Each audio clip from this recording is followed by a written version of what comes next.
Hello everyone, welcome to the channel. My name is Cordumt, and in this video I will be showing you a guide on how to get some nice early game experience as well as a lot of very good items in Baldur's Gate 2. This guide serves to boost the experience of your main character, so that when you start recruiting your companions they will be boosted to that higher XP threshold as well. So in this case I just made a new character starting from Baldur's Gate 2. This is not an imported character. This is Bane, or in this case, Tiny Bane, because he's a dwarf. I like dwarves, so he's gonna be a Tiny Bane. And as you can see, his experience is pretty much very low. He just got out of Ironicus's dungeon, and we got the experience for escaping, and that's all. So, like I said, we will want to boost the main character's experience, not necessarily any of our companions just yet, so that when we recruit other companions, they will be bumped up to our level, which is the fastest way we can get to amass as much experience as possible. Now, the experience thresholds for Baldur's Gate 2 are the following. There's the first one, which is 125,000 experience, then you have a 200,000, 250,000, 500,000, 750,000, 1 million and 1,250,000. So, depending on how much experience you have when starting BG2, these thresholds will be easier or harder to achieve, naturally. Especially if you play through Siege of Dragonspear, you should be entering BG2 with 500,000, which is the SOD experience cap, which is already quite a lot. Now, just to note, there are some strategies that will allow you to get even more experience than what I plan on showing in this guide, but they involve too much world area knowledge and also some spoilers that I decided against showing them here. And finally, in order to complete this guide, you will have to partake in some cheesiness and less reputable actions. So, if you are intending on role-playing as a lawful good paladin that only does what is right and just, this might not be the guide for you. So be warned.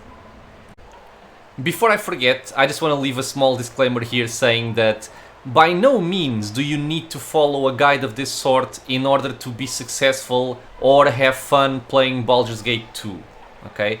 It's perfectly viable to just take a character that's imported from Baldur's Gate 1 or created fresh in Baldur's Gate 2 and just explore the world and level up in whichever way you come across it, be it by killing enemies or by completing quests. You can pick up any companion you feel like at whatever time you feel like. You don't have to worry about experience thresholds. You don't need to think about any of this, okay? It's perfectly viable to just play the game naturally, and you will be successful and you can complete the game that way, no problem. This is meant for people that want to have a boost to their initial experience for any kind of reason. You just want to play with a beefier party at the start, because why not? Or because you don't like playing with naked characters with very little spells at the beginning.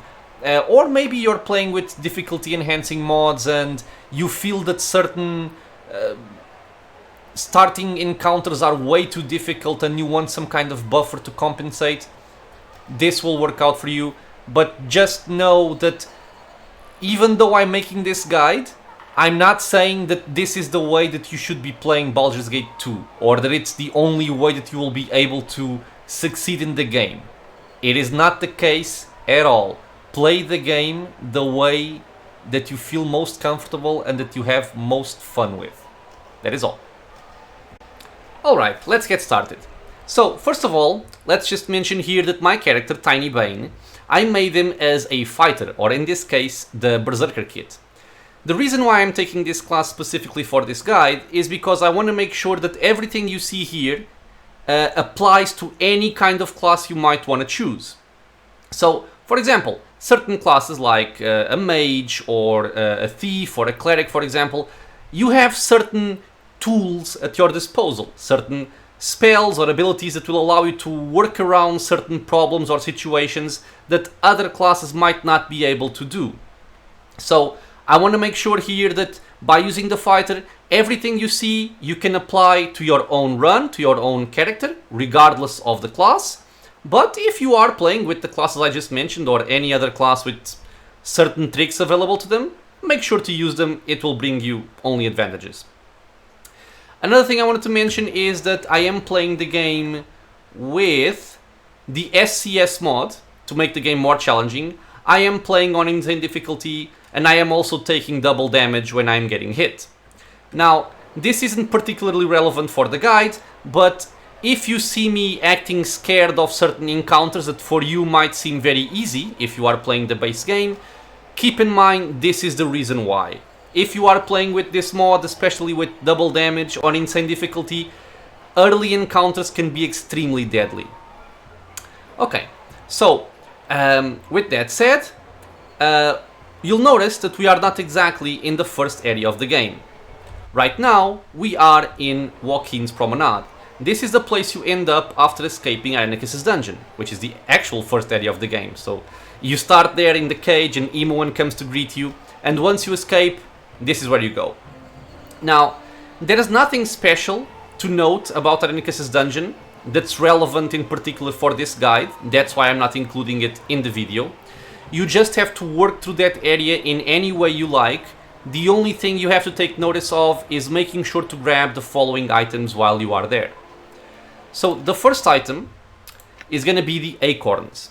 This is the item that the dryads will ask you to retrieve in order to help them out. And you pick them up after killing the Duergar leader Illic. Now, I don't even think it's possible to avoid this guy in particular, but you might not look at what he drops, so make sure you pick this up off of his corpse, because this will allow you to complete the quest, and it's worth a fair bit of experience.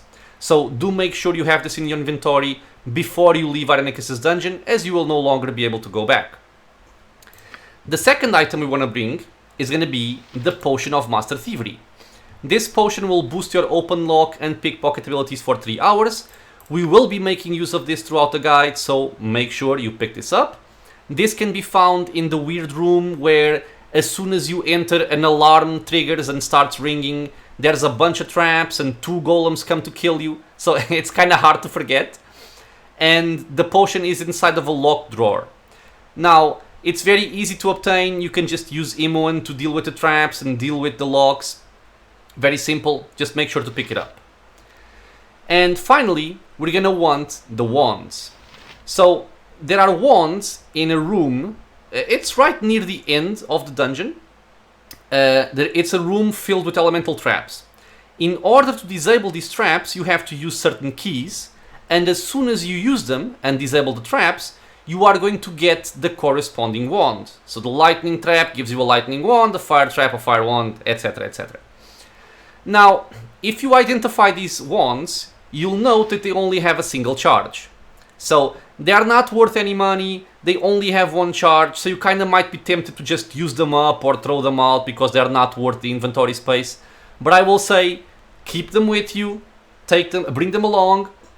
We will make sure to find the use for them very soon to make them very, very worth our time. Okay, so what else to note? There's a final note before we begin. That is kind of specific and a little bit tricky and can be confusing, especially for newer players. But the idea being, like I said at the start, the purpose of the guide is to get as much experience as possible in the main character, so that later, when you recruit your companions, they get boosted to your current experience level. However, if you use companions inside Irenicus' dungeon, you will no longer have an opportunity to do that. So this is pretty much the same concept as my guide for Baldur's Gate 1. So in this example, I have Minsk, I have Yoshimo, which means I can no longer boost them up to greater experience levels later on. But I will make a mini video guide on how you can work around this in a separate video. In case you guys are curious, I'll leave a link in the description and also on top here once it is done. So to showcase this, I'm actually missing Jaheira here, because you can also pick up Jaheira in Irenicus' dungeon. She's not with me, but she's not stuck in the dungeon. She's not dead. She is waiting for us right here in Atkatla. So let's not worry about her just yet, and we will see how we can boost her experience up later on. Okay, so with this out of the way, let's begin. So Jahira is not with us, but I decided to bring Minsk and Yoshimo with me in order to help me out in the dungeon, because the dungeon can be a little bit difficult, especially, like I said, if playing with SCS and higher difficulties. So they did help me out, and since I am not really planning on making them a part of my final party for this particular run, I don't really care if they don't get the experience boost. So, with this said, let's start moving. So, in Watkins Promenade, there's not really anything for us to do right now, so we're gonna want to leave. We can do this by this exit, and just so we don't have to wait until our characters finish moving, I'm gonna be using some console commands to move my party. So if you see my characters kinda blinking around, that's why. So just wanna leave the area, and the only option for us right now is the slums district. So as soon as we reach the slums district, we're gonna be greeted by Mr. Galen Bale. He's gonna give us some information and he's gonna lead us into his home, where he is gonna start telling us about what happened to Imoen, how we can save her, and what he needs in order for us to help out. So he's gonna start asking for money. You say, yeah, sure. And as soon as dialogue stops, you are gonna get a new chapter start, you are gonna get a cutscene, and there we go, chapter 2. As soon as we leave his home, we're gonna find Bruce, which is his nephew, and he's gonna volunteer to help us go into the Copper Coronet. We're gonna say yes here, and the only reason for this is just to save some time, and I will explain why in a second. So he teleports us from over here to over here, which doesn't really seem like much of a time saver, right? But I do this in order to avoid, let me just save the game, a certain encounter in this area. Because if you come by foot, you are gonna cross this region and you are gonna find these guys, and you have no option but to fight them. Regardless of whatever you choose, you're gonna end up in a fight. And this isn't really something that you want. Like I said, certain encounters with SCS and double damage are going to be a concern. And just as an example, I'm gonna show here Yoshimo going for a fight. Kill them, Yoshimo! No, he's dead. So, as you can see, early encounters in Baldur's Gate 2 with SCS double damage are very dangerous, so I'm gonna avoid them when I can. The other way to do this would be to go around the slums district all the way around, which is naturally a big time waste. Okay, so now that we're here, in front of the Copper Coronet, we're gonna go in, and this is where we're gonna start taking a lot more game actions. Okay, so the first thing we can get out of the way is just level up our character here, not very important, but still. And the other thing to do is, after leaving an Nexus dungeon, you probably have a lot of inventory space taken up. There's a lot of scrolls to pick up, there's a lot of items, and you probably won't have a lot of room. Now, some of these items you're gonna want to sell, others you are going to want to keep, for example to give to your mages or to your other characters. But since we're gonna try and do this guide with as few characters in the party as possible, inventory space is going to become a problem. It's going to restrict us. So the way to work around this is you can actually store items in containers. So you could naturally just drop the item on the ground, right, and it would stay there. But the thing is, if you leave items on the ground in Baldur's Gate 2, after a certain amount of time, they can despawn. And that's not something we want. However, if you place your items inside of a container, they will stay there forever. So one thing we could do is place them right here on this table. It works. but if you reach this area with your main character, a fight is gonna start here. Don't want that just yet, so we're gonna avoid talking to these guys.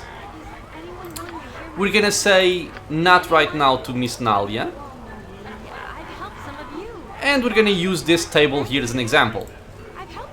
So you can just come over here to this table, and we're gonna say I wanna place everything I have on the table.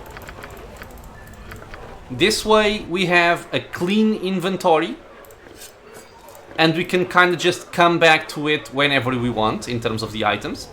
I'm just placing these two here because I want to sell them, by the way. Do the same thing for your other characters. In my case I have Minsk and Yoshimo. So just drop everything inside the table. I want to keep the rings because, again, I'm going to sell them. And just leave the scrolls. I'm actually going to take the wands with me right now. I think I have enough space to show what I want to show. Okay, and this way I have an empty inventory. He has a couple of things that doesn't really matter. And Minsk doesn't matter at all.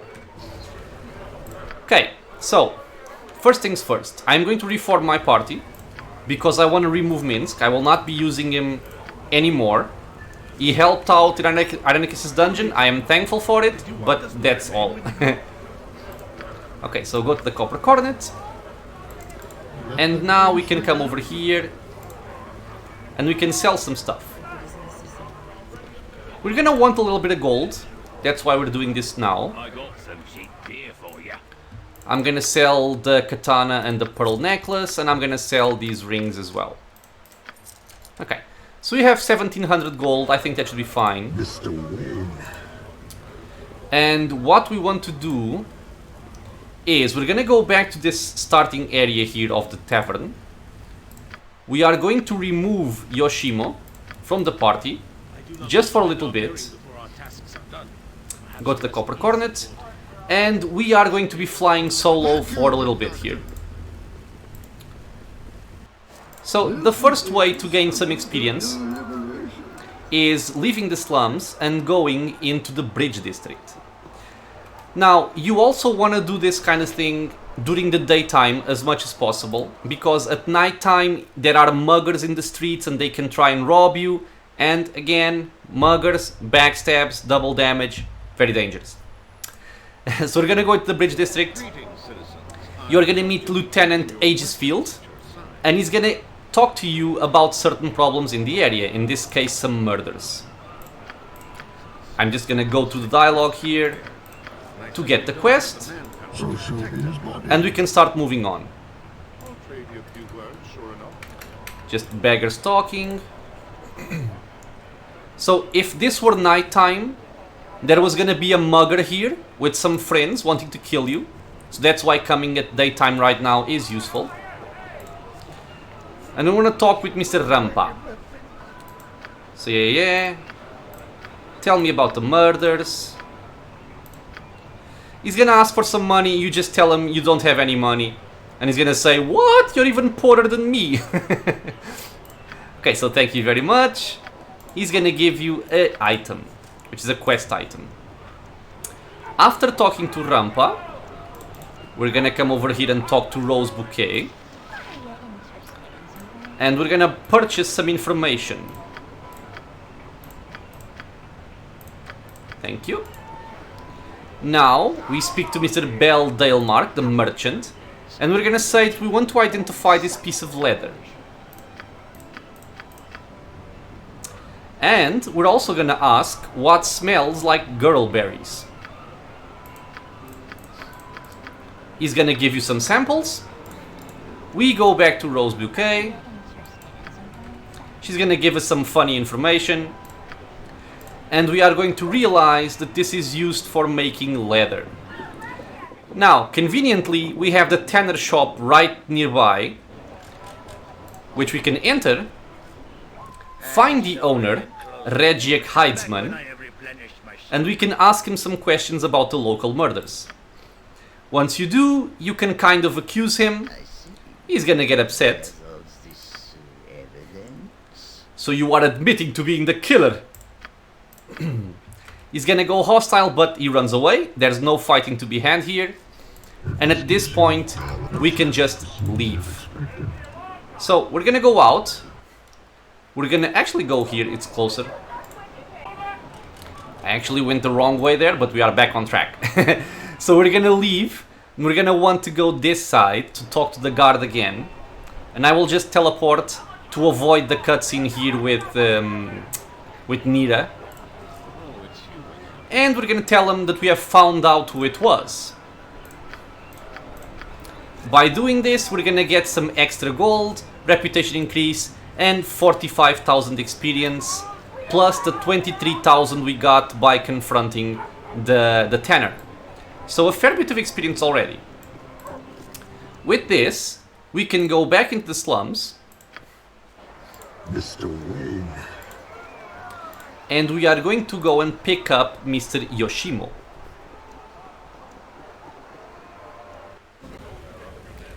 We say hello. Yes, we have missed your company. Welcome back. Okay, so now that we have Yoshimo, the goal is to go on a stealing spree. Now, I usually do this via a specific route, because the merchants that we can steal from show up in certain areas at certain times of day. You need to keep that in mind, because if you go there at a time they aren't available, you are going to be wasting resources that you do not want to waste. So, the first thing to mention here is that we can say not right now to Nalia, thank you.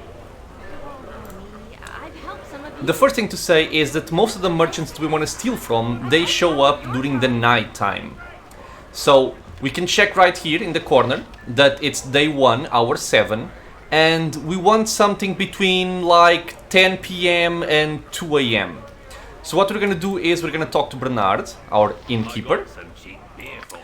We are going to rest a couple of times, because every time you rest, 8 hours are skipped in the game. And now if you look, it is 23 PM, which is actually kind of perfect for what we want. So, let's begin our route here. I will explain why I do this in this fashion in a bit. For now, you can just follow along. And the idea is we're gonna start with the bridge district. Now, by going over here, I'm just gonna trigger this Nita cutscene just to get it out of the way. I'll speed it up.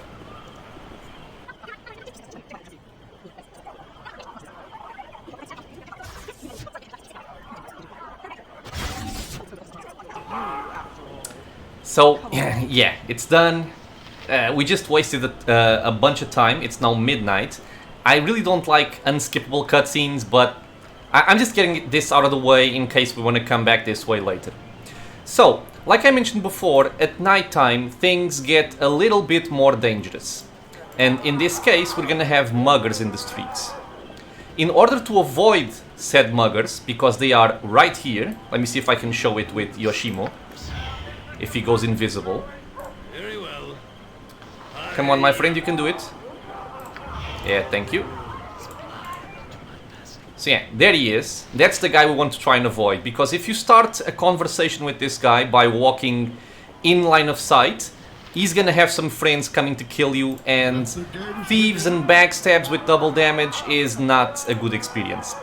So if you just round the corner, close to the building like I just did, he won't be able to see you and you are safe. So in this case we want to go down. We want to come over here to this corner of the bridge district. Oh, and we also have some vampires fighting here. This is a random occurrence. I mean, the time and place it's random, but it's always gonna happen. We're just gonna wait for it, so it doesn't happen again. Yes, yes, yes. Goodbye. They also drop some items, which is actually quite cool as well. You can make some money here, you can sell some gear, so quite nice. And you even have some scrolls. But for right now, what I'm concerned about is coming to this area. Dun, dun, dun. Something you can also do, now that I think about it, is you can just give a potion of speed to each of your people. just to make things go a little bit faster while you're running around in the city. Yes, much better. Okay, and our first person to meet here is gonna be this Cutpurse. So he's one of the merchants that only show up during nighttime. So if we speak to him, let's see what he has. And what we want to make sure to pick up here, well, first of all, if you have the extra stuff, you can just sell all of that. You wouldn't need this much gold for what we need, but in any case, you can just sell it. And what we want from this guy are these potions of Master Thievery. And he actually sells them at a lower cost than other merchants elsewhere. That's why I usually come here first. So in this case, we're gonna pick up all 4. This will make it 5 with the one we got from Arnekis' dungeon. It costs us 2,160 gold, which would have been kind of perfect for the amount we had. And I didn't even have to sell like anything special. I just sold, I think, a necklace and a katana that you pick up in Arnekis' dungeon. So it's quite easy to come up with the gold to do this. He also has a bunch of cool things here. But I will be returning for that later on, because I want a scroll case to pick up all of these scrolls. And the scrolls are going to be the important thing in order to get our experience. And here we also have Mrs. Cragmoon. Mrs. Cragmoon sells potions. And this is also very, very useful. Be it just for playing through the game, there's a lot of stuff here that's very useful. We have some extra potions of Master Thievery, which are also going to be useful. Oils of speed, potions of power, there's so much stuff, so much good stuff she sells. And also very importantly, potions of invisibility. And I will explain why we want these potions of invisibility in a little bit. For now, we are going to give these potions of Master Thievery to our friend Yoshimo. And we are going to drink them all. Why are we going to drink them all? Because if we look at the stats of our thief here, we can see that his pickpocket score is actually kind of low. It's 25. If you try to pickpocket people with this score, you are going to get caught, they are going to turn hostile, and things will go very sour. However, the cool thing about potions of Master Thievery, unless you mod them to be less powerful, is that they will give you a boost to open lock and pickpocket for 3 hours, but they stack. So the goal here is we're going to drink all 5 of these potions to stack the maximum amount, and during the 3 hours that we have of the potion of Master Thievery effect, we are going to rob the entire city. So we have 3, we're gonna drink a couple more. And the reason why I'm drinking 5, I will tell you in a second, is that by drinking these 5 potions, Yoshimo is now at a pickpocket score of 225. Now, if I'm not mistaken, if you get the pickpocket score up to 245, it is impossible to get caught while stealing on certain merchants. I think on other merchants that are less valuable or less high level, I would say, you won't get caught anyway, but just in case, we're gonna have that threshold achieved. So now, with Yoshimo, with his very, very high pickpocket score, we can pretty much steal whatever we want. I'm gonna start by stealing a potion of Master Thievery. We did not get caught. We are gonna drink it, just so I can do this in a very, very safe way. And right now we can see he's at 265, so nobody will ever catch him while stealing from inventories. And we are gonna steal some stuff. And I might speed some of this up, just so you guys don't have to wait for me to click on everything. But the most important things here are going to be the potions of Master Thievery and the potion of genius. Because the way we're going to gain a lot of experience is by learning spells from scrolls on a mage. So unless you have the game modified to never fail learning a scroll, that's a module you can install from Twix Anthology. In the base game, you can actually fail to learn a scroll, a spell from a scroll, unless your intelligence is above, I believe, 20. So that's where this comes in. So we're gonna steal these potions of genius. We're gonna get the potion of Master Thievery. And now I'm just gonna steal some other stuff just so I can show off how we can end up after this stealing spree later on. Potions of invisibility, very important.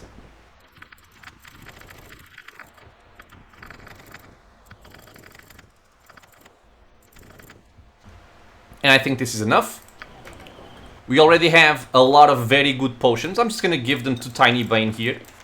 He's gonna be the one to carry most of our heavy load.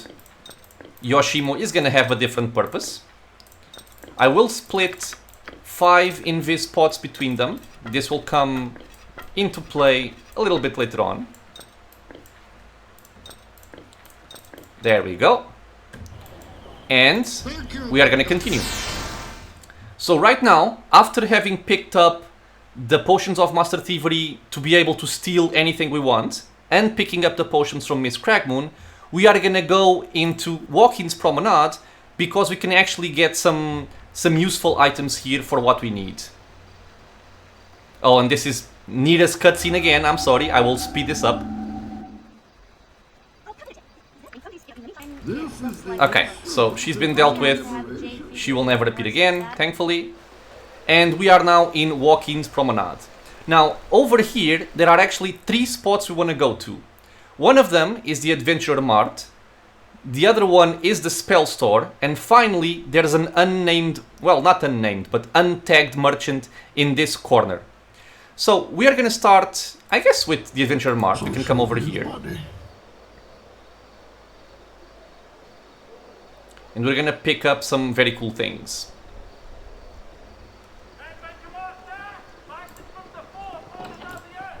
The first of which is actually something that I haven't mentioned yet, which is when you have this high of a pickpocket score, not only can you steal from people's inventories while they are selling something from a merchant, you can also just pickpocket.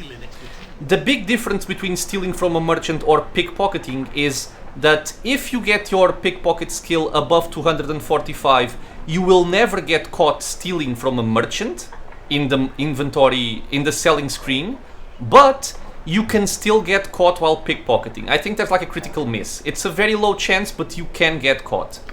If you are playing on a no reload rule run, this will be relevant. If you are not, you can just quick save and quick load, whatever you feel is best for you. But this guy right here, Mr. Ribald, has a very cool item for your runs. In this case, we pickpocketed it. We did not get caught. It was a potion. We're gonna do it again. And eventually, you are gonna get this ring. So this ring is actually a ring of regenerating, which means that every few seconds you are gonna heal. This is very, very useful, especially for your frontline fighters early in the game. So if you feel like you want to try and steal from him and you don't really care about quick loading, just do it because it's going to be worth it. Something to also mention, not all merchants are going to be possible to steal from. So for example, Ribald here, he has a lot of very cool items, but you can't actually steal from him. And you can see it by selecting your thief, you will not get the option right here. So we're gonna focus on the ones that we can steal from. In this case, we have a merchant here in the back. And if we speak to this lady, we're gonna say, we wanna see what you have. And we're gonna start stealing stuff. So we're gonna pick up, or we're gonna choose Mr. Yoshimo here. And the first thing we wanna pick up is this scroll case. Why? Because once you start stealing, you are going to get your inventory full very, very quickly. And you are going to need to place those items, those scrolls, somewhere. That's why I want to pick this up first. And now the idea is simply, we speak to the vendor, let me see what you have, and we are going to go in the process of just stealing everything she has. When I say everything, you don't really need to go overboard. So, for example, like she has 4 vampiric touches, you don't need to pick up 4 vampiric touches or 4 protection from normal missiles. I would just say the higher level scrolls, steal them all because they are worth a lot of experience and a lot of gold. The other ones I would just pick up like 2 or 3. Now, just to mention something here. The reason why we are doing this is, while in Baldur's Gate 1, when you learn a spell from a scroll, you gain a certain amount of experience, but it's a very, very low amount. So for example, if you learn a level 1 spell, you are gonna get 10 experience. Nobody cares. But in Baldur's Gate 2, if you learn a level 1 spell, you're gonna get 1000 experience. And you are gonna get 1000 experience for each level of the spell. So a level 9 spell is gonna give you 9000, a level 5 spell is gonna give you 5000. And this will add up rather quickly, and you are gonna get tremendous amounts of experience by doing this. So that's why this is our main goal. So without further ado, we're gonna start stealing. And I will speed this up so you don't have to suffer watching me click everything.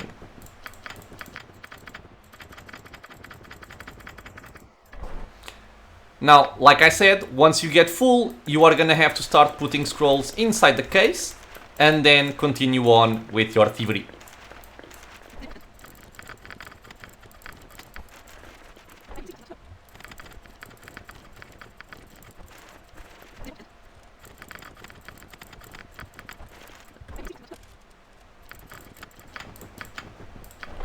Okay. And this was actually kind of perfect because our scroll case is full and this is the space we have remaining.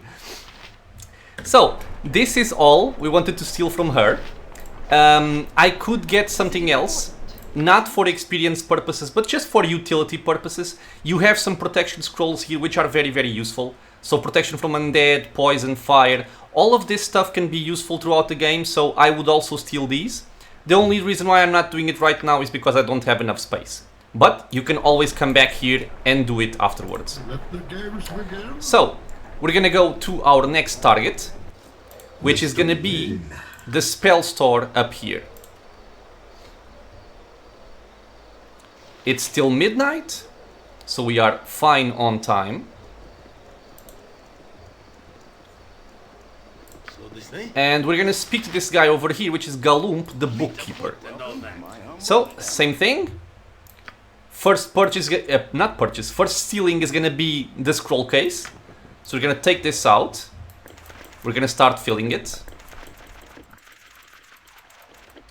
And now we can steal some more.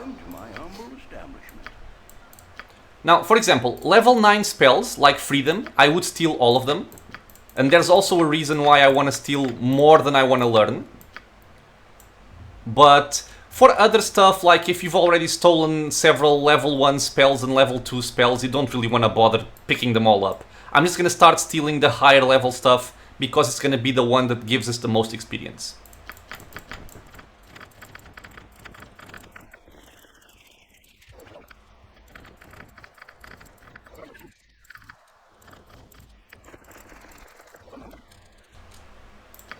Okay, so this guy is also done.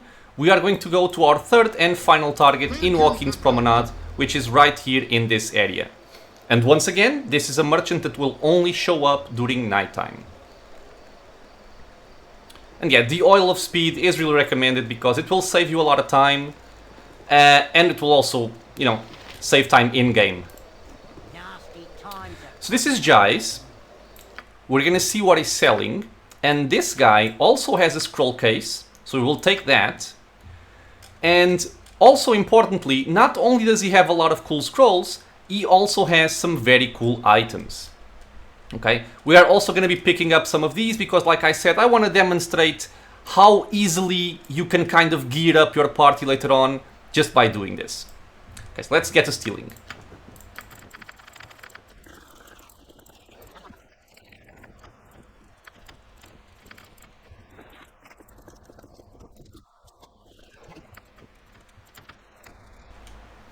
Okay, and I think this is going to be enough to demonstrate some stuff here.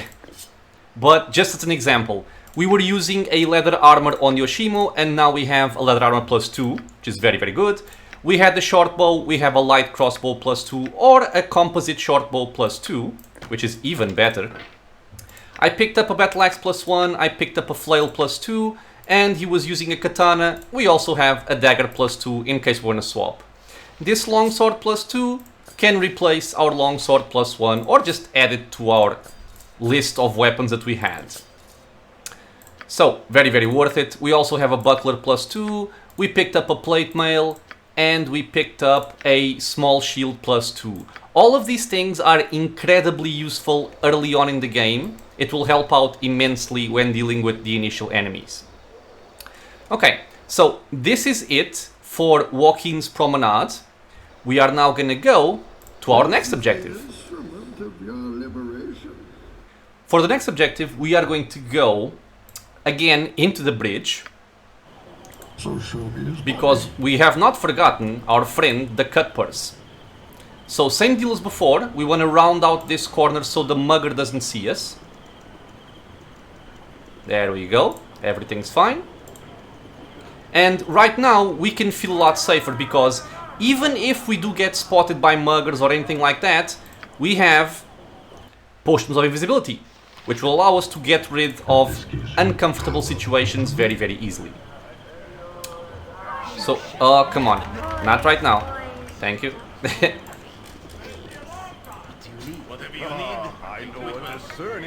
Mr. Cutpurse once again, we have not forgotten. And we want to steal your scrolls.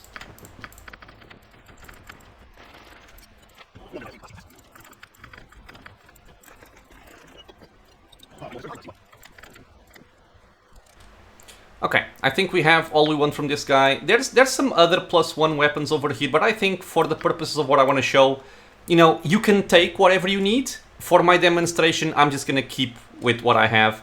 Maybe take some bolts. Sure, why not? Okay, so we're gonna, oops, store our remaining scrolls over here. We're gonna put the bolts over there. You gotta make what you can from the inventory space you have available. Okay, so Mr. Cutpurse has been dealt with. Mrs. Cragmoon we already stole from. So now we're gonna go back into the slums. Now for the slums, we can actually do a couple of things here. The first of which is we can go back over here and talk to Bernard. Nalia, not right now, woman. I shall speak to you when I am good and ready. So we can go over here, talk to Bernard again, because he also has some stuff to sell, or in this case, to steal from. He will, by the way, once you complete an initial quest, his inventory, his items for sale will refresh, and he's gonna have a lot of even better stuff.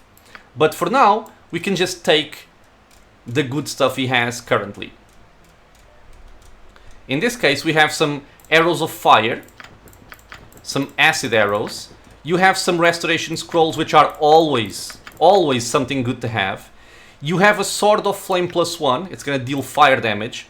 And these three items are especially relevant when you start dealing with trolls. So, very good items to have. I'm also gonna take his scroll case. So we're gonna put this over here, and we can just put this over there, and put this over there. And I guess I'm gonna drop this potion because I don't have any more space.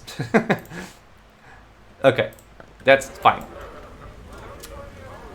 This guy is done.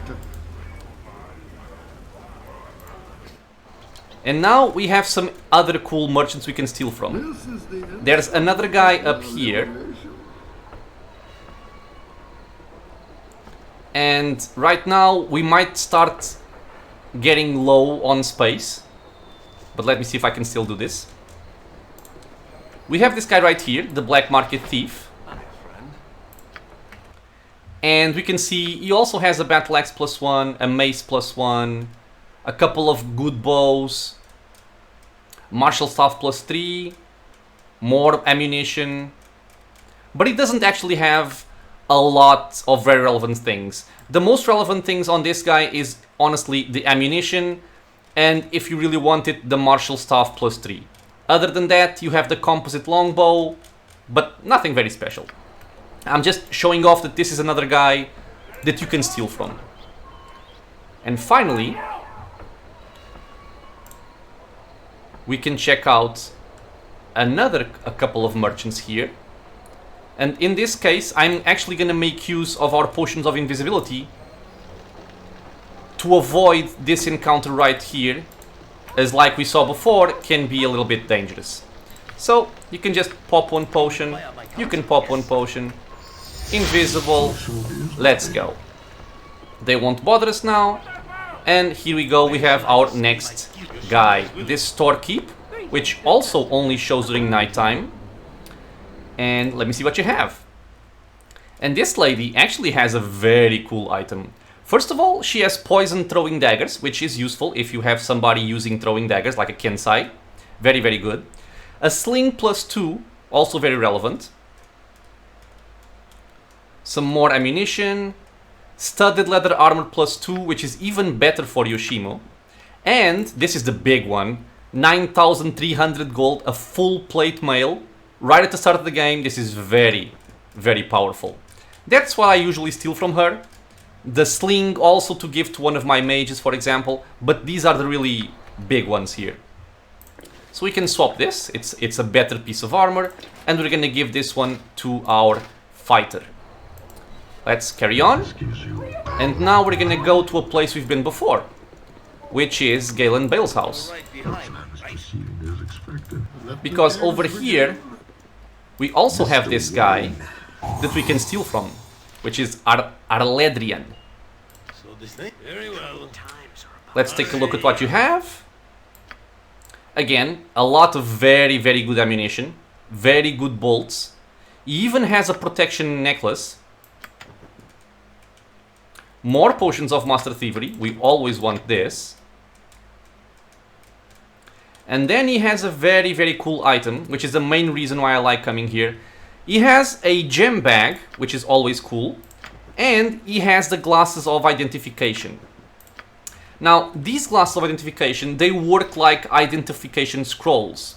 Which means, if you have something that needs identification, like for example these wands, and this is the point where I'm actually going to show off how useful this can be, you can now identify them by using the glasses. They have 3 charges, every identification will consume 1. Okay? And when you rest, it will recharge, don't worry. This does not get spent forever. Now, with this, we're gonna see what I was talking about before. Like, we have these wands, but they only have a single charge.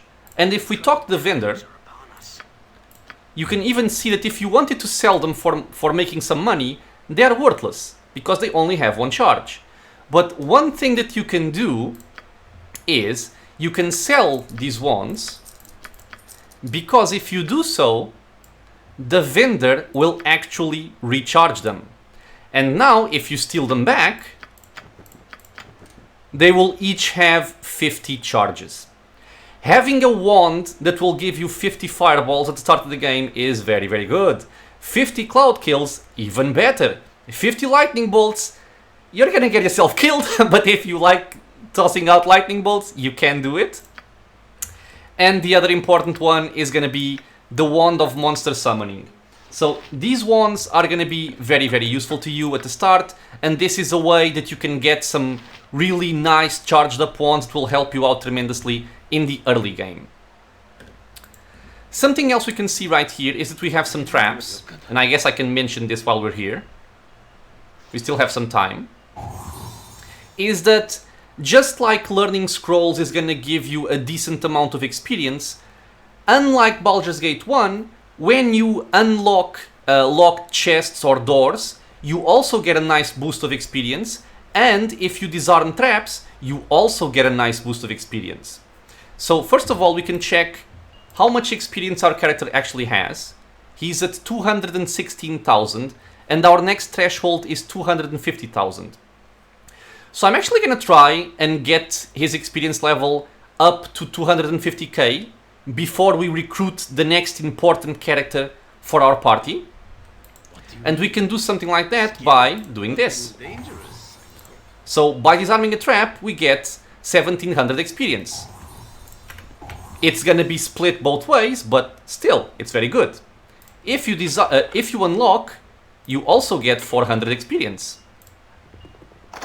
And not only that, you also get some nice items. Especially for selling. We have some gems. Just putting these over here again. And the gem. And done. Okay, so from over here we are done. We can now move away. And we're gonna go to our next objective. Let me see if I can stealth Yoshimo. I can. So this way I can avoid using a potion of invis to pass through these guys. Because since I did not interact with anyone with Bane, he is still under the effect of the potion of invisibility.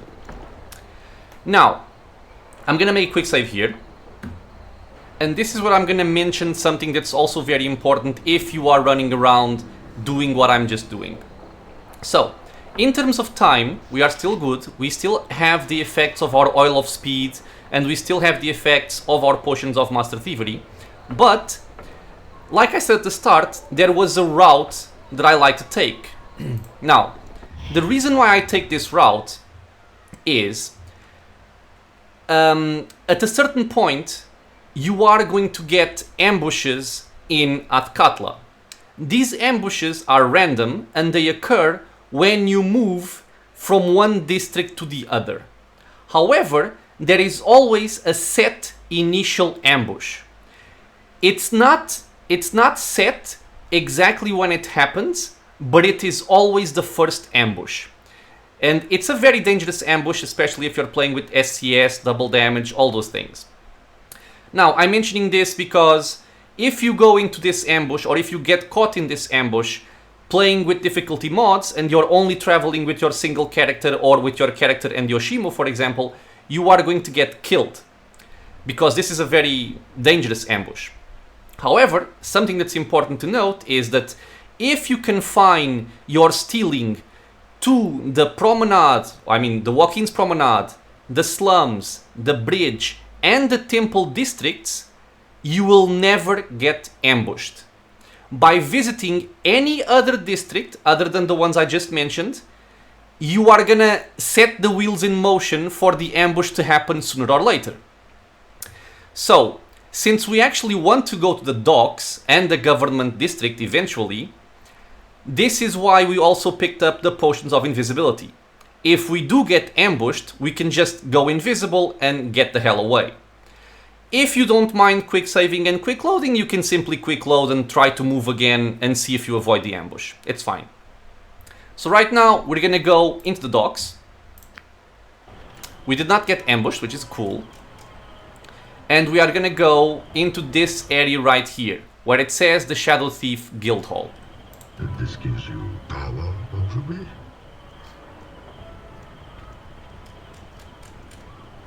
We are still invisible, actually, which is cool. Which means we avoid this conversation. But if you were not invisible and this guy comes up to you, because he will come up to you, if you want to avoid this fight, which can also be dangerous with difficulty mods, you can simply say, what if I am already one of the faithful? You preach to the choir, my dark friend, and he leaves you alone. Okay, that's just the easy way to get out of this. So you want to speak to this guy at the door, this Shadow Thief sentry, and he's gonna say, oh, you're a friend of Galen. Me boss says you're welcome to enter if he likes, and we do want to enter. I'm just gonna avoid using tiny Bane while I can, because if you don't interact with anything while you are invisible, you will remain invisible. We want to go inside, and over here we have the Shadow Thief Guild Hall, which also has some cool stuff. First of all, on these tables, you have some more nice potions. Invisibility potion and Master Thievery potion. Very useful. 1 gold and some extra random stuff. But if you talk to this lady right here, you can also steal some extra stuff from her. What does she have? She has some nice weapons. Nothing very fancy, but useful. She also has some scrolls.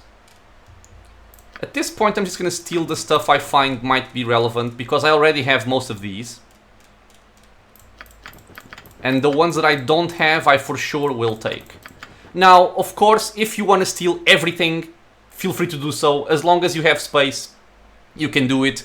Or you can even just go back to the copper cornet, put the scrolls you have stored in a container, come back here with your inventory empty and steal everything else. Okay? Now, there's also something that you can do over here that, in my opinion, it's way too cheesy, so I don't do it, but I will show you just in case. This particular lady over here is a fence, so she will purchase stolen items. Regular merchants will not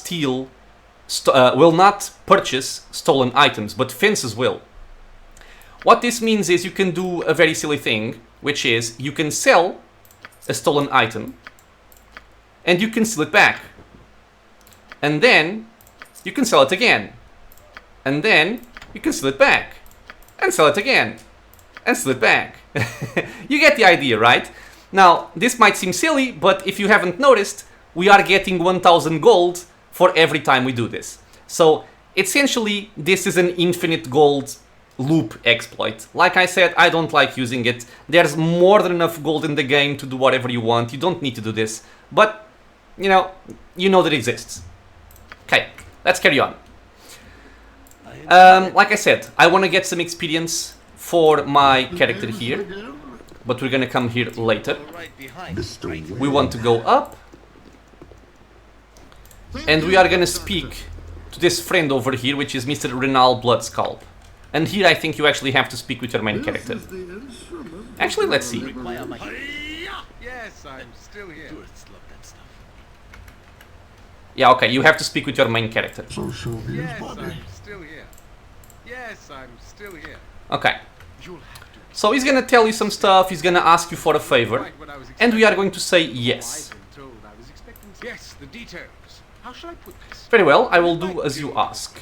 The south is run by a rather ambitious fellow named Maven. We are going to go back down. We're gonna go outside. And our next objective is going to be this place right here, which is Mayvar's Guild Hall. So just bring our characters to this area. And we can do some more stealing over here. Our oil of speed has just worn off. So since we have like a ton of these, I'm just gonna drink another. Just so it doesn't take so long to walk around in the city. Okay. Let's go. We're gonna talk to this gentleman over here, Mr. Gorch.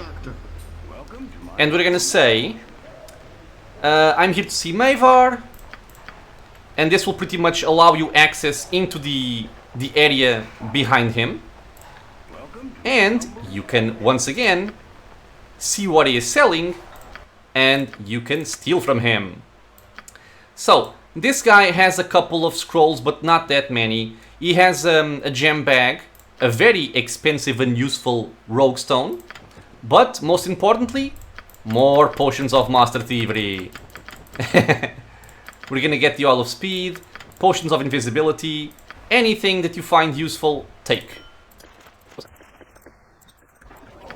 He also has a mace +2, which is really cool. Especially if you want to play with Animan. It's a good initial weapon for him. Well, the sling is also, so I'll take it as well. And what else does he have? A Ring of the Princess, a Nymph Cloak, a Bracelets of the Death, which is good for a spellcaster. Potions of Fire Resistance, also very good. Potions of Explosion, also very good. There's a bunch of stuff you can take here. So, that's what I want to steal from him. And now, our next objective is gonna be something kind of fun. And we want to go up, let me just mention this. We want to go in the back, and then we want to go up the stairs. Go over here. And here we actually have something very cool, which is like a thief gauntlet. So if you take Yoshimo, while he is still under the effect of our potions of Master Thievery, we can bring him to the back over here, detecting traps. And he will find a bunch of traps. Not only that, but all of these training doors are locked. Which means we can start lock-picking all of this. And for each one, you're gonna get 400 experience. Now, I don't want to go above 250, but I think we're gonna be fine on that regard. Like I said, unlocking disarming traps gives you 1700, very cool. And more unlocks, also very cool. Not only do you get experience by doing this, but by doing it, you also have access to some more cool items. I'm not gonna pick up everything right now because I don't have the space, but you can always come back later. Just put the gem in here, you can put this over there. Oh, no you can't. So put it over there, put this over there. Okay, just making some room.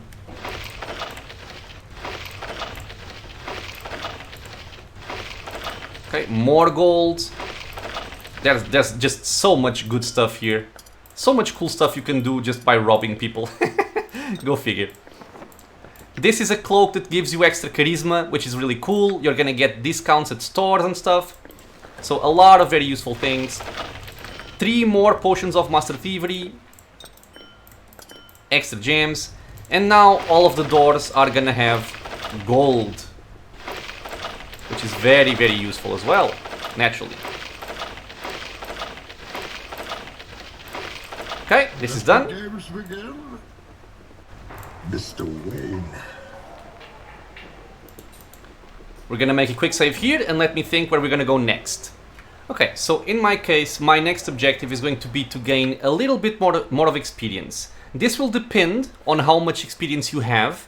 So, like I said, this is a character that I just created in Baldur's Gate 2, so he started with the least amount of experience possible. You're probably gonna have a little bit more than I do at the moment.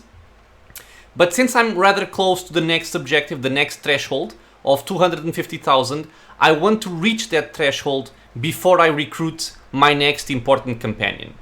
Now, to do this, there are 2 options. The first option, and it's actually the one I'm gonna go with, is to, since we're already here, we can go and do this initial section of the quest from Mavar, or for Mavar from Renal Bloodskull. We talk to this guy down here. We will tell him that yes, we will do what he needs, and he wants us to steal something from the Temple District. By the way, I'm just leaving through this area, it's just quicker. We're gonna go out of the Docks District again. We just run all the way up here. And since for this section of the quest there's no combat involved, and it's actually preferable to do it during nighttime, and you do need a skilled thief, why not combine every single thing that we already have? So we can just make use of that. We're gonna go into the Temple District. You have been waylaid by enemies. Oh, and this is the ambush I was talking about. So this one is the one with Sunaseni. Now, notably, this lady over here has a pretty cool sword, and it's kind of a shame we're gonna miss this, but if you want to get the experience like I am getting it right now, this is something you're gonna have to risk happening. Like I said before, if you don't mind quick saving and quick loading, you can simply try to avoid the ambush by quick loading until you don't get it. In our case, this is deadly with SCS and double damage, so we have 2 options. The first option is to pop an invisibility potion, which is usually the safer option, but since we are both buffed with an oil of speed, I think we can quite simply outrun them and get away, because you can just leave the area and ignore them. So let's continue our travels into the Temple District, and if we check our journal, it's gonna say that our objective in this case is to steal a golden statuette from the Temple of Lathander. Depending on the alignment of your main character, this might be a different temple, but for any of the different cases, you are going to be stealing something from one of the temples, and doing it during nighttime with a skilled thief is the way to do it. So for this one, you can just pick up Yoshimo. You go over here into this area, and you're gonna see this fella right here. Our objective is inside this safe, but we can't open it until this guy goes away, otherwise we're gonna get caught. So we're just gonna wait a little bit until he goes away. And once he is out of line of sight, we can just get our item and get going. Okay, there he goes. Make sure you still have your buffs from your potions of Master Thievery. You probably will still have them, but if you don't, just chug some more potions. Dude, go away. Go away, stop standing there.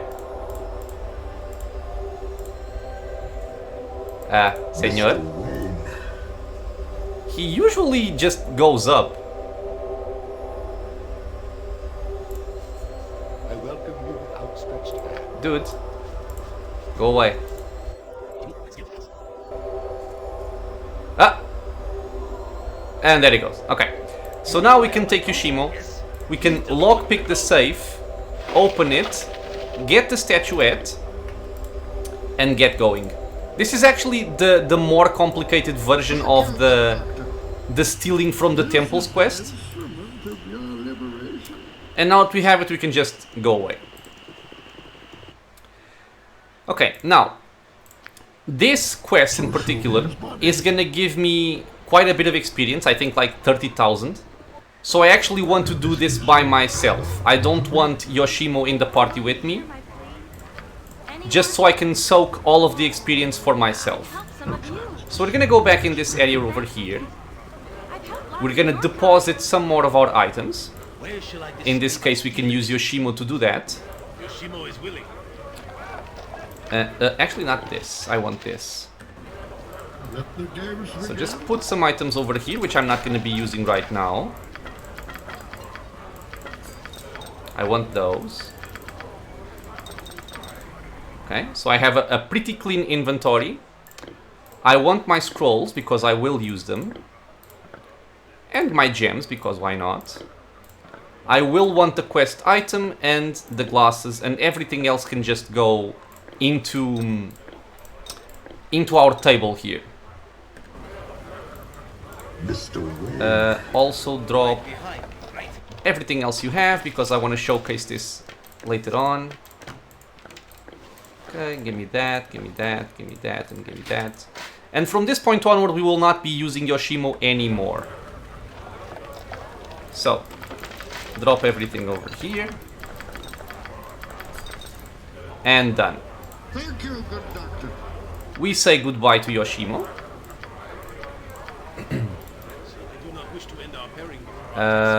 We don't need the service right now. Go to the copper coordinates. Okay. So now we're gonna complete the quest by ourselves, with nobody else with us. The instrument of your liberation. Make sure you still have some potions of speed and some potions of invisibility in case you get ambushed. And we're gonna go into the docks. So show me his body. Same deal as always, we're gonna go into Mavar's Guild Hall. We're just gonna run, so I'm just gonna teleport over here. And this gives you power. Go down the stairs, talk to Mavar, As expected. What is it? and this will give us 30,000 experience, which will place us pretty much exactly in the threshold that we wanted. Now, like I said, depending on the starting amount of experience you have, this may be very different to you. You could have already had 250,000 before you started stealing stuff. You could have even had 500,000 if you finished Siege of Dragonspear. Depending on the amount of experience you have, adjust to your needs. If you already have a good threshold, don't bother doing initial quests. Just go recruit your people and start learning the scrolls. In my case, since I wanted to hit this threshold, this is what I did. In any case, I am now gonna go back to the copper coordinates. Games begin. Just make quick save. Okay, let's go. Mr. Wayne. Slums. Thank you, good doctor. Let me just think. So I have 250,000. I have all of my scrolls. I have my potions. I have my jewels. I think everything is fine. Ah, right. But I wanted to show the other thing you can do. This is So, the instrument of your go away, Nalia. Jesus Christ. Anyone? So we can simply do something like this. I'm gonna save because this would be my proper save for what we want. Let's say threshold achieved. And now I'm gonna show the other way we could have done this. So we were right here. I was at 226,000, not enough for what I need. And if you don't want to complete the quests, you can do something different. You can simply go back to the slums, or anywhere else, and you can pick up an arcane caster that you don't really care about and have them learn a couple of scrolls just so you can reach the threshold you need, and then you can just dump them outside of your party.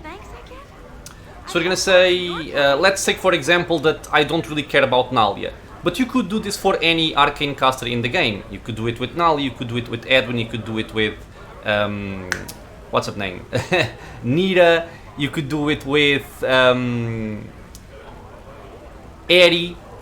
So any arcane caster you don't really care about taking later on in the party, you can just say, okay, join my party. You can travel with me, let's go. And now we're just gonna give her our scrolls, our scroll cases in this case. So she has the scrolls to learn from. We are going to kick Yoshimo from our party, because we only want to split the difference, the experience between myself and Nalia. And now you can just pick up any number of scrolls, learn them. Let me see if I have some high level ones here to make this go a little bit quicker. But just whatever you want. This is also why we pick up multiple copies of the scrolls. And now let's see, for example, this is a level 8 spell. We can say, actually, let me do something different.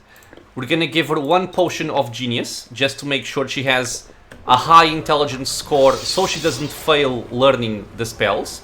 But if you need more, you can purchase them in the temples or steal them from somewhere else. Now, she is a 21 intelligence, so she shouldn't really fail. We're gonna say, learn this. And learn a couple of scrolls here.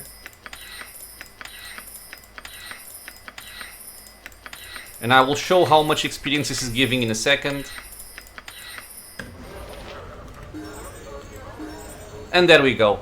So, level 8 spell gave us 8,000, level 7, 7,000, 5,000. It all depends on the level of the spell, but you can see that very easily we were able to get the threshold we needed without needing to do any kind of additional quests. So, this is also a way you can do it. I'm just gonna load the game back to the point we were at and continue from here. With our threshold achieved, we can move on to our next step. Now, I usually like doing this with Mr. Jan Jansen because he's one of my favorite characters and I almost always take him with me. And we're gonna go to the government district in order to pick him up. We're gonna say, yeah, sure, these guys.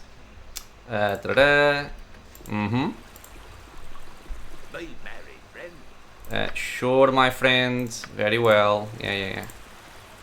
We're gonna meet Mr. Jan Jansen over here at this corner. Are you interested in purchasing?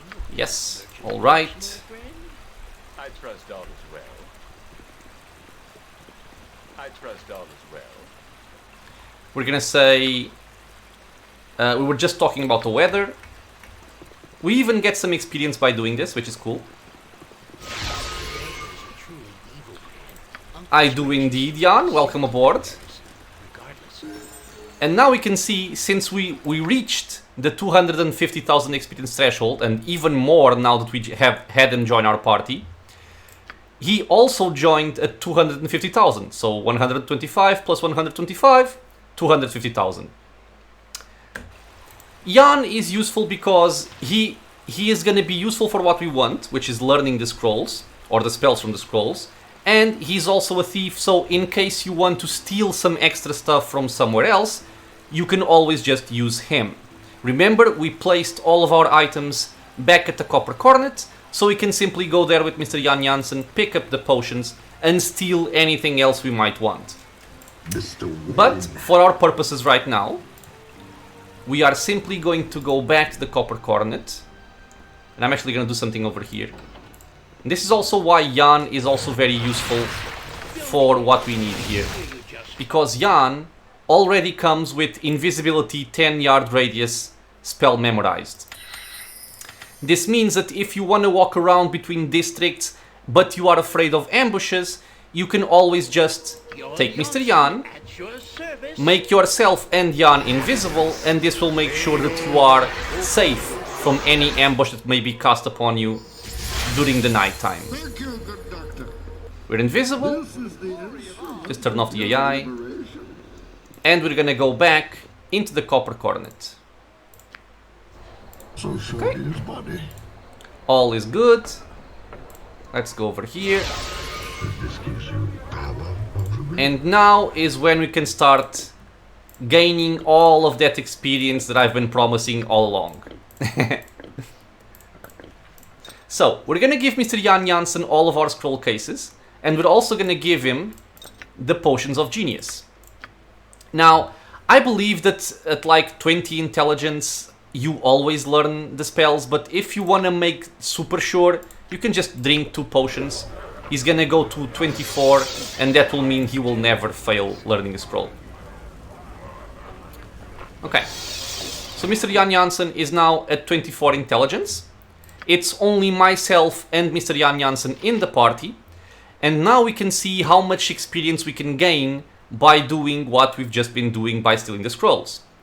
We were at 276,000 when we started learning the scrolls. Let's see how much we can gain. The process is very simple. You just pick up all the scrolls you want, put them in the backpack, and start learning. And you will see that for each one, you are gonna get the corresponding amount of experience. These were level 5 scrolls, you got 5,000 experience. If you pick up a level 6 scroll, you're gonna get 6,000 experience.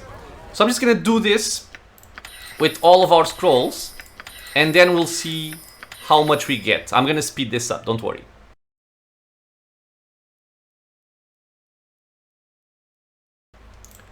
Okay, and we are done with learning all of these scrolls.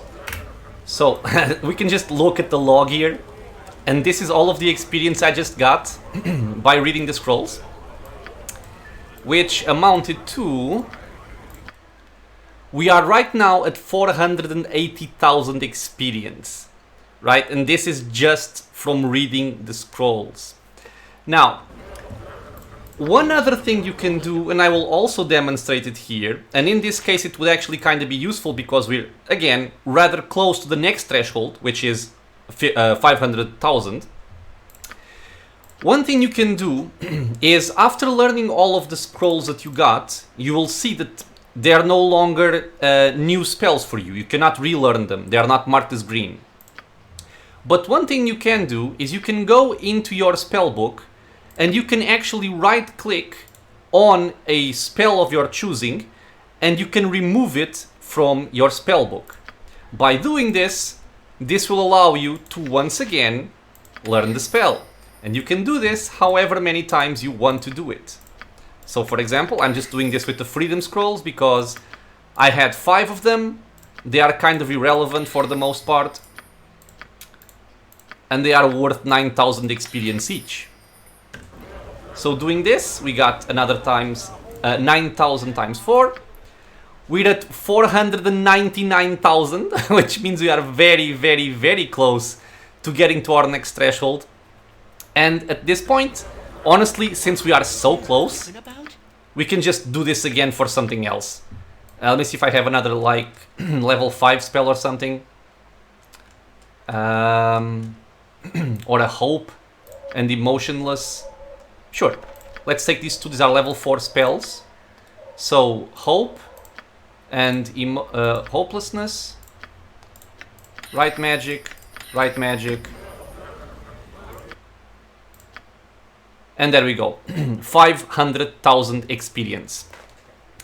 So this is just a quick example, and I'll just mention this again. this is coming from a character created in BG2 with the least possible amount of experience ever. You are always gonna have somebody with a little bit more experience than myself or a lot more experience than myself if you are importing your character from Baldur's Gate 1 or Siege of Dragonspear. Like I mentioned before, if you played Siege of Dragonspear to the end and you did all the side quests, this would pretty much be the experience you'd be starting the game with. So we just got something like 400,000 experience with what we just did throughout this guide. If you were playing with a character that started at 500,000, that means you would be at something like 900,000. So again, rather close to the 5th threshold point or something of 1 million, which is very, very high. It's also very, very good. But this will finish the demonstration. You could do this any times you wanted. You could go with Jan and just remove more spells and relearn them. You could have stolen a lot more spells from the vendors. In my case, I simply took something like 2 of each, just so I wouldn't take a lot of time doing it. But you could have a lot more copies of all of the spells I have here, which means you can remove more spells from your spell book, you can learn them again. You are free to do whatever you need. I can tell you right now, though, that if you are starting the game with everybody in your party with 500,000 experience, you are going to be very, very well off. Now, this is what I wanted to show regarding getting the scrolls with all of the stealing involved, learning the scrolls, getting the experience, and we are now ready for the next step of this, which is actually showing how things are going to happen when we recruit new companions. Okay, so now that we have our spell scrolls learned and we have our new thresholds and my goal for this guide of 500,000, as you could see, it was not very complicated. There's a lot of time involved. You have to go a lot of places. You have to worry about the nighttime ambushes, make sure you have the potions to escape them. But other than that, there wasn't really any combat involved. There wasn't any particularly difficult quest. And I'm doing this again this way because I want to show something that is viable for any class that you may choose to do this with. If you have other classes, you might feel a little bit safer doing other more difficult quests to get some more experience by yourself, or any other options you might want to explore. For right now, I'm just going to level up, do some random level ups here. It doesn't really matter. It's just so I can remove the plus signs from my characters here. And what we can see right now is, I'm gonna make myself visible. This gives you power. No, Nalia, thank you. So, first things first. At this point, I have myself and Jan Jansen, which in my case is going to be a core member of my final party. If, for example, you didn't want Jan Jansen in your party, but you wanted Nalia, you would do what I just did with Jan and the scrolls with Nalia. She would be the one learning them, not Jan.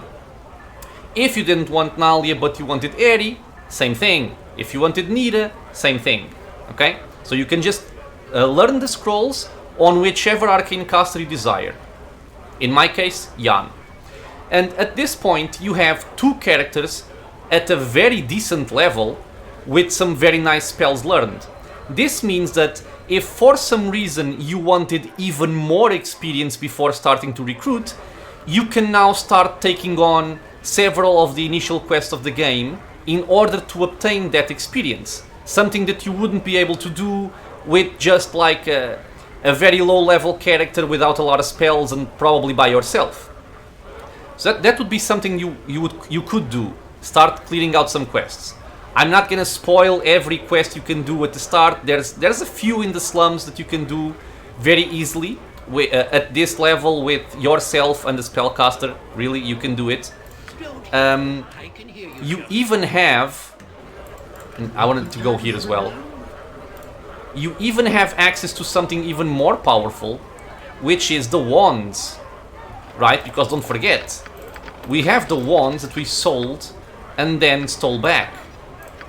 So this means that at this point, your mage of choice has access to 50 cloud kills and 50 fireballs and whatever else you might want. 50 summon monsters.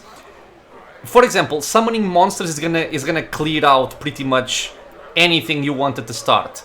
Fireballing your enemies, cloud killing your enemies is gonna clear out a lot of opposition. So I'm gonna do an example here just to showcase how powerful this actually is, just so you don't think that I'm being overly excited about the wands. Not you, sorry. I'm just gonna talk to Mr. Lethinen here to gain access to a different area. Okay. This will allow us to go into this back room, where we could just explore some of our options. So I won't spoil what's in here. I can tell you that there's like a very easy quest in this region that will give you a very good experience, a very good amount of experience. But I just want to showcase the potential of the wands. So for example, over here you have a bunch of hobgoblins, right? And you can actually kill them all by yourself if you are playing a berserker or if you have like Korgan in the party. It wouldn't be difficult. But let's just say, for the sake of experimentation, that you don't feel safe with it. You can just take a cloud kill. You toss it over there. And everything died. And this is because Cloud Kill is a spell that if the enemy falling into the Cloud Kill is below a certain level, they instantly die. If they are not below a certain level, they will simply take damage while they stand there. In this case, the captain wasn't low enough level to die. He's just taking poison damage somewhere around here. But yeah, so this is one thing you can do. You will definitely be doing a lot of damage to a lot of people. And if they don't die, just, you know, you can fireball them. You can do whatever you want. You're gonna have a lot of options with your 2 higher level characters with very powerful wands and very powerful spells. Mr. Wayne. Oh, come on, really? Okay, let's just kill him. What? Is there a Leave us alone! Okay. So, yeah, it's not hard at this point to kill those enemies. But I won't be doing that right now. Like I said, 500,000 experience was my goal for this. And we can even show this off with Edwin. So it's a pleasure to meet you. Yes, yes, I'm a Force of Righteousness. Join me, my friend. And just like this, we've picked up our new companion at 500,000 experience. This is a very, very good amount of experience to pick up a new character at. And, like I said, stealing isn't only useful to get experience. So Edwin right now, he has a splint mail, he has like a normal helmet, a normal mace, a normal sling, and normal bullets. What we can do is say, no, all of this sucks. I actually don't think I robbed any more armor pieces, but I could have. We can just say, Edwin, go over there to the table and get yourself some cooler things. Like, let's take a +2 shield, we can take a +2 flail, or a +2 mace, and a +2 sling, some protective items, get some potions to heal yourself, you can get some potions of strength, and this should be enough. So, right now, instead of having like a naked character, we can give him something a lot better. I think I even have some bullets. Or at least Yoshimo had them.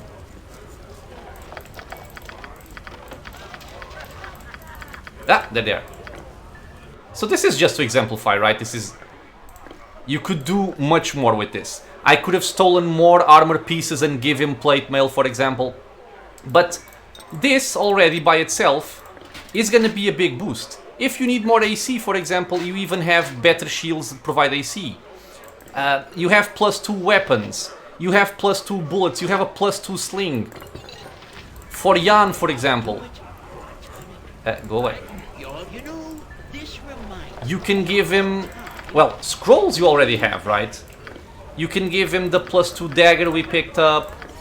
You can give him the fire sword because of reasons. You can give him the bracers that are really cool for the mage. The potions. So, there's a lot of stuff you can do to equip your characters really well at the start of the game by doing this stealing routine. And I think this is a simple way to do it. Honestly, there's a lot more stuff that I could talk about. There's a lot of initial quests you can do that will give you a lot of very good experience. But honestly, I'm containing myself intentionally because there's so much more I could include in this video. But I think if I wanted to say everything I had to say, this would be an endless video and it would kind of defeat the purpose. But in any case, with what we've done, I've showed you the stealing routine, all of the vendors you can get at the times they are available, which is in nighttime.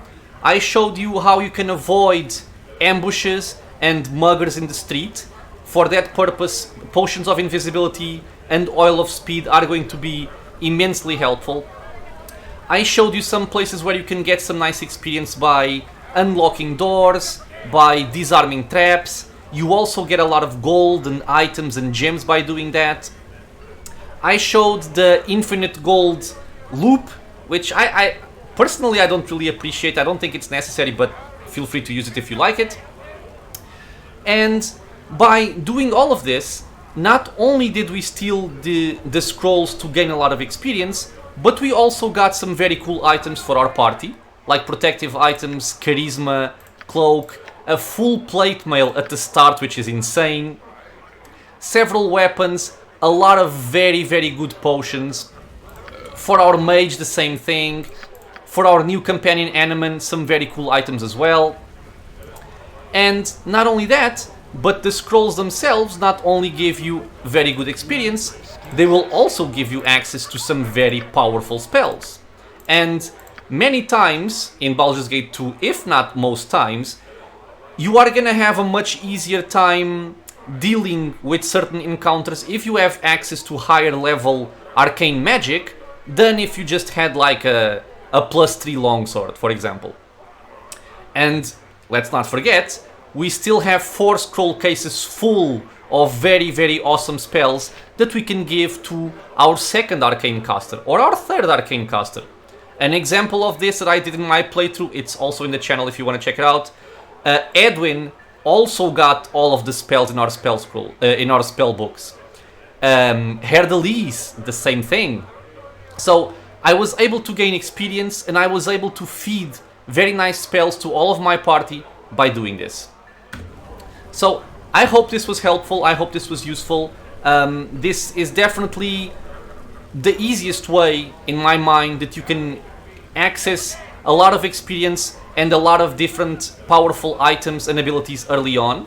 And it's quite easy to do, even if it does take a little bit of time and getting used to if you don't really know the routes and don't know the positions of the vendors.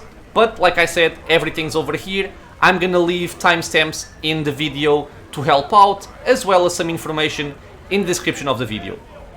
As always, if you have any questions, if you want to learn something else, or I don't know, some other quests you might want to be curious about to do early on, leave a comment below and I'll help out in any way I can. If you guys enjoy these guides, consider subscribing to the channel. I'm bringing out videos every single day, and it's also a free and easy way to support the channel, so feel free to do that if you want to. And until the next video, guys, stay safe everyone.